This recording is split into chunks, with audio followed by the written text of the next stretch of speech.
8 యూనిట్లు అంటే current rate ₹6 చూసుకున్నా కానీ ₹648 అవుతుంది.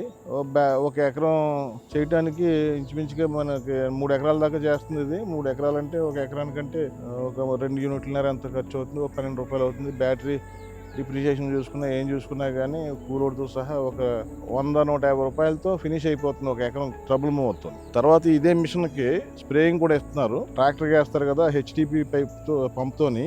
హెచ్డిపి పంపు వైఫర్ టైప్లో ఎల్ఈడి ఉంటుంది. తర్వాత ఫిక్స్డ్గా ఎల్ఈడి కూడా ఉన్నది. అది ఆల్రెడీ R1లో నేను చేసుకున్నాను, వర్క్ చేశాను దాన్ని.